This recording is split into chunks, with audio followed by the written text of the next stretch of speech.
प्रभु को धन्यवाद आज आसी समस्त विश्वासी विश्वासी प्रभु शिष्य शिष्या छोट बड़ शिशु वयस्क उपस्थित समस्त प्रभु ख्रीष्ट मधुर नाम स्वागत करे।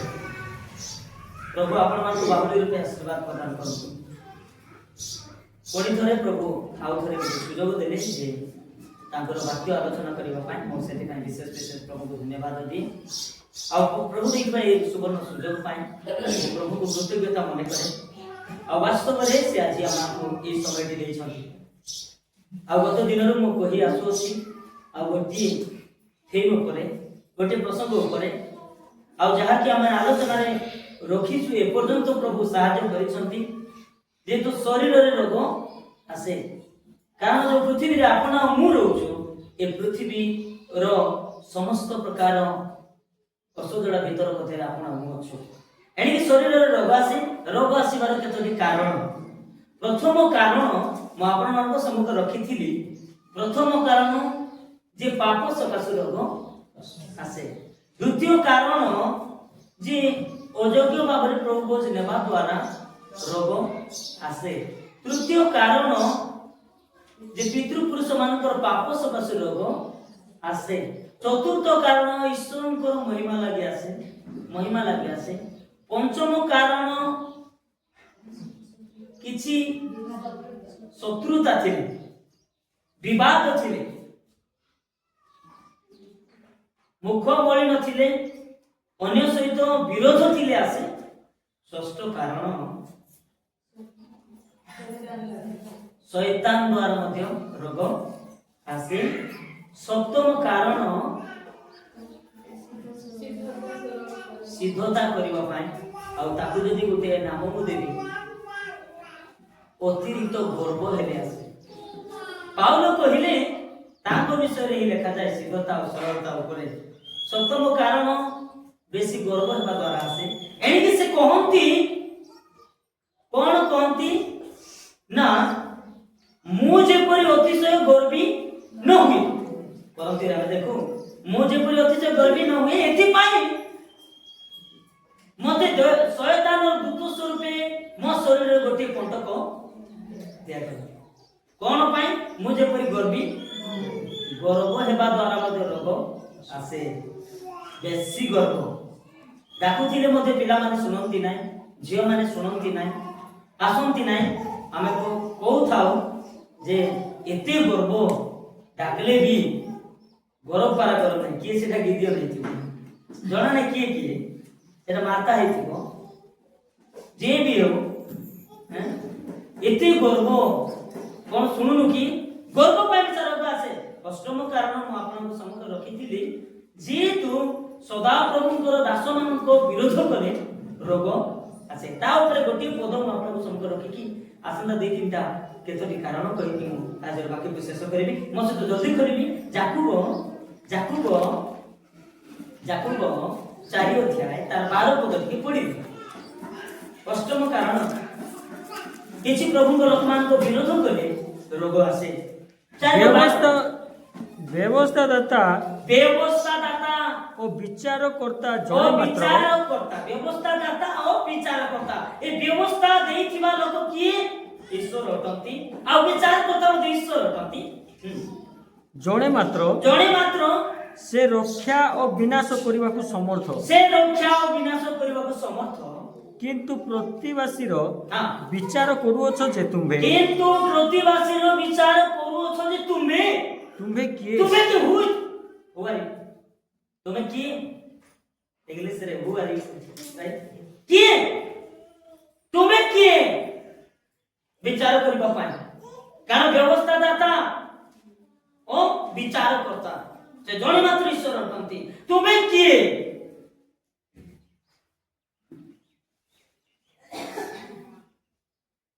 एनिकी विरोध करिबा नै बचसा करिबा नै तो द्वारा अनेक लोक अनेक प्रकार असुविधा से माने सम्मुखीन होइछन्ती। एनिक मो समस्त कहिबा पाए चाहे मोर प्रिय ख्रीष्टर विश्वासी विश्वासिनी केबे हेले ए अष्टम कारण को भूलंतु नाही जे जहा के अन्यर विरोध केबे भी करंतु नाही। प्रतिवासी विरोध करंतु नाही पड़ोसी विरोध करंतु नाही ଗାଁର କୌଣସି ବ୍ୟକ୍ତିର ବିରୋଧ କରନ୍ତୁ ନାହିଁ। ତୁମେ କିଏ ବିଚାର କରିବା ପାଇଁ? ତୁମେ କିଏ? Who are you? ମୋର ପ୍ରିୟ ପ୍ରଭୁଙ୍କ ଲୋକମାନେ, ମୁଁ ଆପଣମାନଙ୍କ ସମ୍ମୁଖରେ ଆଉ ଆଜିର ନବମ କାରଣ କହିବା ପାଇଁ ଚାହେଁ, କିନ୍ତୁ ତା ପୂର୍ବରୁ ଟିକେ ମୁଁ କହିବା ପାଇଁ ଚାହେଁ, ଯେହେତୁ ଆମ ଧାରଣାରେ ନଥାଉ, ମୁଁ ବାରମ୍ବାର କହି ଆସିଛି ଯେ ଆମେ ପ୍ରଭୁଙ୍କୁ ଗ୍ରହଣ କଲେ ରୋଗ ହେବ ନାହିଁ, ପବିତ୍ର ଜୀବନ କାଟିଲେ ରୋଗ ହେବ ନାହିଁ, ଧାର୍ମିକ ଜୀବନ କାଟିଲେ ରୋଗ ହେବ ନାହିଁ, ବାକ୍ୟମୟ ଜୀବନ କାଟିଲେ ରୋଗ ହେବ ନାହିଁ, ପବିତ୍ର ଜୀବନ କାଟିଲେ ରୋଗ ହେବ ନାହିଁ, ପ୍ରଭୁଙ୍କ ଲାଗି ବଞ୍ଚିଲେ ରୋଗ ହେବ ନାହିଁ। এই কথা কেହି ମଧ୍ୟ ଭ୍ରାନ୍ତ ନ କରୁ।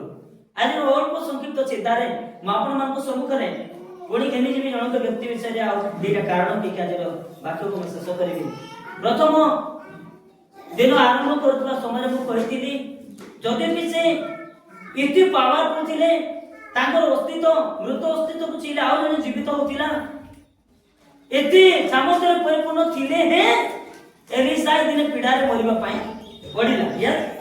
ଆଉ ଦ୍ୱିତୀୟ ବ୍ୟକ୍ତିକୁ ମୁଁ ରଖିଥିଲି, ଆଉ ଯିଏ ଯାହାଙ୍କ ନା କଣ ଆୟୁବ, ଏତେ ଧାର୍ମିକ ସିଦ୍ଧ ସରଳ ହେଲେ ହେ ଆଉ ତାଙ୍କୁ କଣ ହେବାକୁ ପଡ଼ିଲା? ଗୋଟେ ରୋଗାଶୀଳ ଅବସ୍ଥା ଦେଇ ଯିବା ପାଇଁ ପଡ଼ିଲା। କିନ୍ତୁ ସେ କଣ କହିଲେ ରୋଗାଶୀଳ ଅବସ୍ଥା ସମୟରେ? 13-15 ଆୟୁବ କରିବା ନାହିଁ। ସେ କହିଲେ, ସଦାପ୍ରଭୁ ଯଦି ମୋତେ ବୋଧ କରିବେ ତାହେଲେ ମଧ୍ୟ ମୋ ପଥ ସମର୍ଥନ କରିବି, ମୁଁ ମରିବା ପାଇଁ ମୋତେ ପ୍ରସ୍ତୁତ, କିନ୍ତୁ ପ୍ରଭୁକୁ ମୁଁ ଛାଡ଼ି ପାରିବି ନାହିଁ। ଆଉ ସେ ଏତେ ସରଳ ସିଦ୍ଧ କୁକିଆ ତ୍ୟାଗୀ ଆଉ ସିଦ୍ଧ ମନୁଷ୍ୟ ଈଶ୍ୱର ତାଙ୍କ ବିଷୟରେ ସାକ୍ଷ୍ୟ ଦେଲେ ହେ ତାଙ୍କ ଜୀବନରେ ଶରୀରରେ ଏ ପୃଥିବୀରେ ଥିବା ଭିତରେ ତାଙ୍କ ପ୍ରତି ମଧ୍ୟ ରୋଗ ଆସିଥିଲା। ହଁ କି ନାହିଁ? ଆପଣମାନଙ୍କୁ ସମସ୍ତେ ଘେନିଯିବି ଆଉ ଗୋଟେ ବ୍ୟକ୍ତି ବିଶେଷ ବିଷୟରେ ଆଜି କହିକି ମୁଁ ଆଜିର ମେସେଜକୁ ଲାଷ୍ଟ କରିକି ଶେଷ କରିବା ପାଇଁ ଚାହେଁ। ପ୍ରଭୁ ଅନୁଗ୍ରହ କରନ୍ତୁ।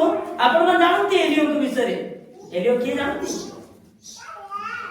ରାଜାବଳୀ, ପ୍ରଥମ ରାଜାବଳୀ 17 ଅଧ୍ୟାୟ 1 ପଦରେ ଏପ୍ରକାର ଲେଖାଯାଏ, ଅନନ୍ତର ଏଲିଆର ପ୍ରବାସୀ ତିସ୍ବିୟ ଏଲିଓ ଆହାବକୁ କହିଲେ, ମୁଁ ଯାହାକୁ ସାକ୍ଷାତରେ ଛିଡ଼ା ହେଉଛି ସେ ଇସ୍ରାଏଲର ପରମେଶ୍ୱର ସଦାପ୍ରଭୁ ଜୀବିତ ଥିବା ପ୍ରମାଣେ ଏହି କେତେକ ବର୍ଷ କାକର କି ବୃଷ୍ଟି ପଡ଼ିବ ନାହିଁ, କେବଳ ମୋ ବାକ୍ୟ ଅନୁସାରେ ହେବ। କାହା ବାକ୍ୟ ଅନୁସାରେ ହେବ? ଏଲିଓଙ୍କ ବାକ୍ୟ ଅନୁସାରେ ହେବ।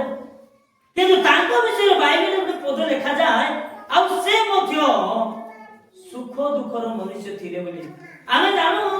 ତଳରୁ ଆକଳନ କରୁଛୁ। ଯାକୋବ 5:17 ପଦ ଟିକେ ପଢିବେ, ତାପରେ ରାଜାବଳୀକୁ ଫେରି ଆସିବା। ଅତଏବ ଏଲିଓ ଆମମାନଙ୍କ ପରି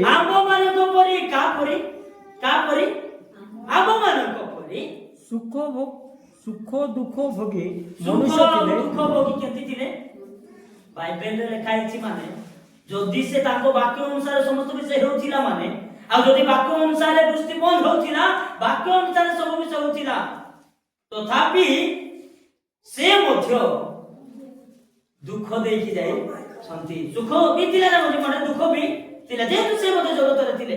ଯଦ୍ୟପି ତାଙ୍କ ବାକ୍ୟ ଅନୁସାରେ ଆଉ ଅନେକ ବିଷୟ ହଉଥିଲା। କଣ କଣ ହଉଥିଲା? ସେ କହିବା ମାତ୍ରେ ବୃଷ୍ଟି 3 ବର୍ଷ 6 ମାସ କଣ ହେଇଗଲା? ବନ୍ଦ ହେଇଗଲା। ଆଉ ସେଇ ରାଜାବଳୀ, ପ୍ରଥମ ରାଜାବଳୀ 17 ଅଧ୍ୟାୟ 16 ପଦ ଟିକେ ପଢନ୍ତୁ। ଦ୍ୱିତୀୟ ତାଙ୍କ ବାକ୍ୟ ଅନୁସାରେ କଣ ହେଲା? ଏଲିଓଙ୍କ ଦ୍ୱାରା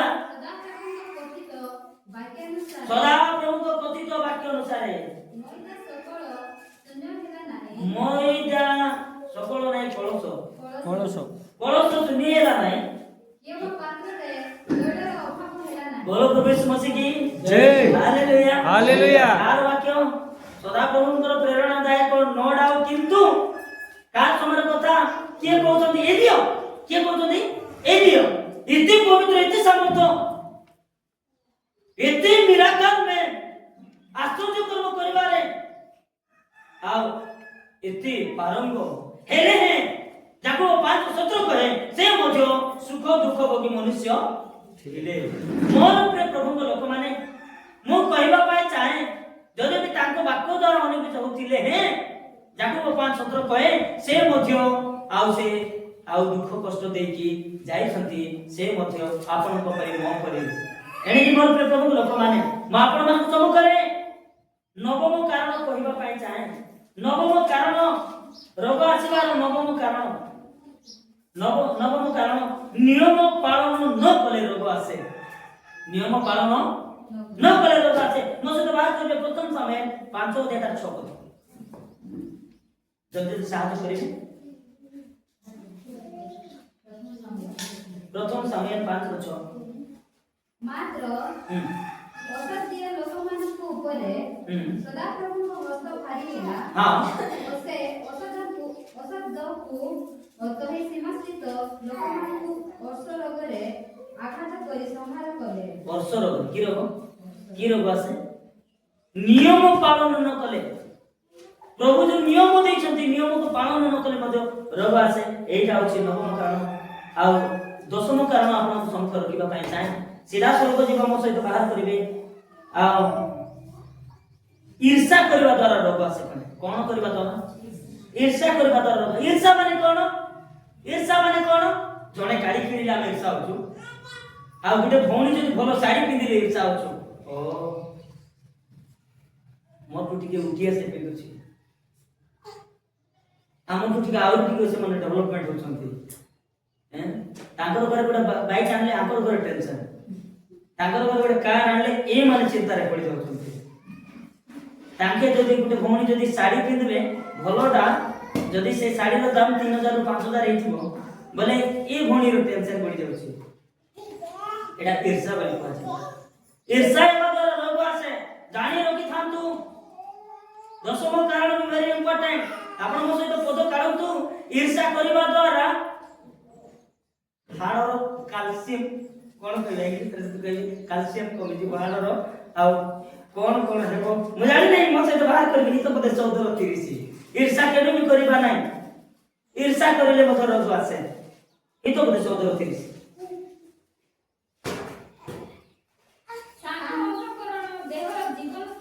शांत अंतःकरण देहर की स्वरूप जीवन स्वरूप केमिति शांत हेबे ओडिसा रे गुटे लोक बाइक आनिला यूनिकॉर्न ओडिसा रे लोक कार आनिला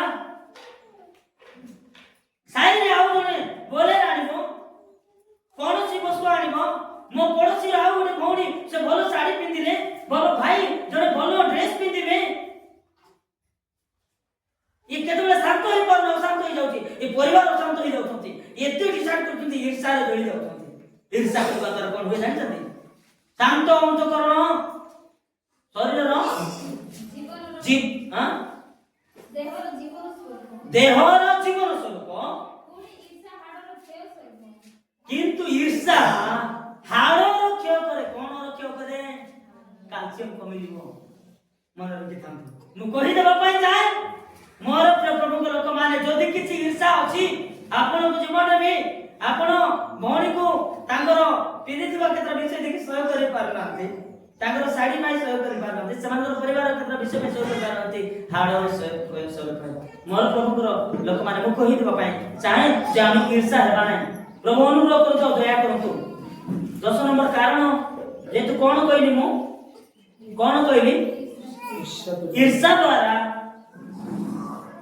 कोन हुए हाड़र क्षति हुए नंबर 11 रोग आछलार कारण हाइजेनिक रो अभाव सकाशे रोग आछे हाइजेनिक रो अभाव सकाशे नंबर 12 अधिक खाइबा द्वारा रोग आसे डाइट कंट्रोल न हेबा द्वारा मध्ये रोग आसे एनी कि प्रभु अनुग्रह करतो दया करतो जे तो प्रभु सहाय्य कले पर्यंत आ आपण मान संखरे आ शरीर रे रोग आसीबार केतोली कारण कहबा पई जदे कि अनेक कारण अछि प्रभु अनुग्रह करतो आज रो अल्प संक्षिप्त वाक्य दे हम समस्त प्रभु आशीष प्रदान करतो।